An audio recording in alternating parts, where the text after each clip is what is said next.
Hello YouTube, welcome to Racecar Fabrication and Restoration. I'm Ronnie Humphrey as always. Thanks for joining me today. Today we're going to show you how to install these quarter turn cam lock fasteners. You probably have them on your race car and they're not that hard to do. Today we'll show you how.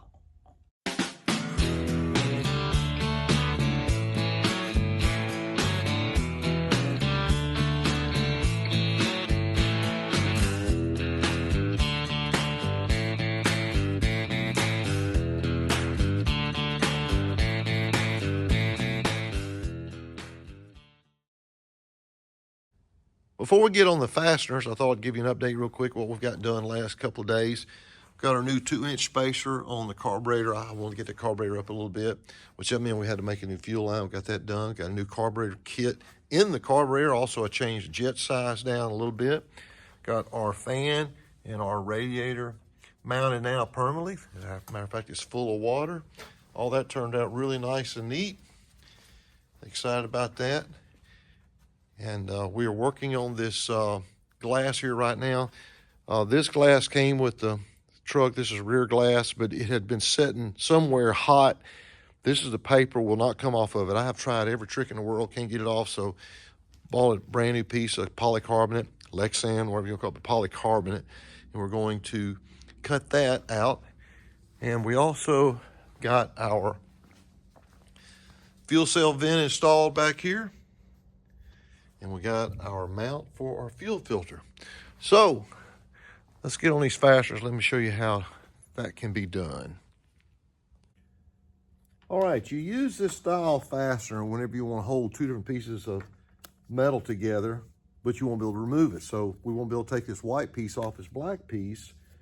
We would use this to be able to remove it. You got two components. That's just the bottom and the top. I don't know what you officially call this, but it's a little tricky sometimes on how to line them up. So we're going to start off with just drilling through a hole through both pieces of aluminum.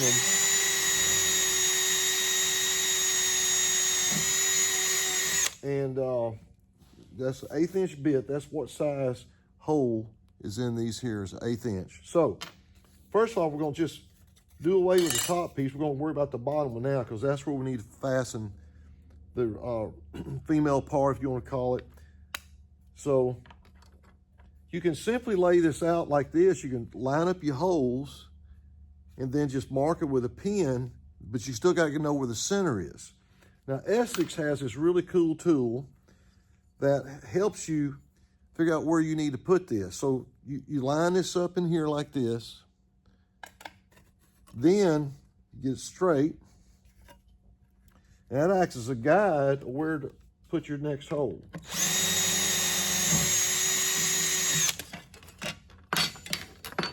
So then, I know now that I've got the center for the mounting hole is correct. And now I know I've got the center of that hole there. I know you probably can't see that. But now you take your little tool and you flip it over and you insert it, the two there, that the two holes you just drilled, snaps in, drill it again.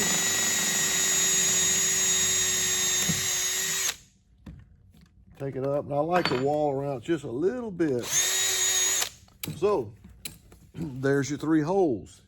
If you have this tool. If you don't have the Essex tool, you can simply line them out by using a pin and laying them out this way, and then you can gauge it in the center and get it close enough. So now we've got that. We have to be able to get a hole big enough in the center for this to go down. All right, we got a unit bit in here now. We're going to go in the center hole. We'll open it up. It's about a 9/16. So drill you a little bit. And so, okay, obviously it won't go in, so we'll go a couple more. You definitely don't want to go too much. So one more hole. Because if you go too much, you're going to be in trouble. Okay, now we got that. Now that sits in there flush now. If you also notice, You see how our two holes there are lined up on the edge? All right, I'm gonna put one of the 1/8 inch rivets in here on one end just to hold it in place. Then we will, now notice I'm putting it on the back side of this panel.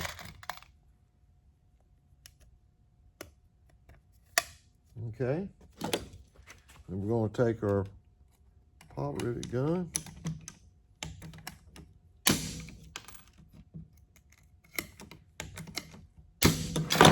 Okay, there you go. See how easy that was? Now, ready to put our top piece in here where we want to hold it.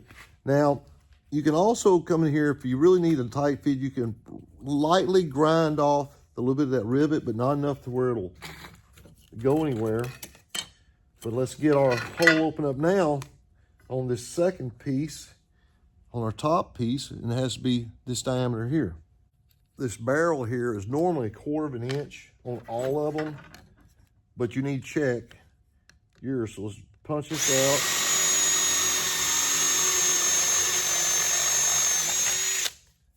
Now, okay, one thing you gotta make sure you note is that this fastener has a roll pin in it, and it's just a little bit wider than the barrel.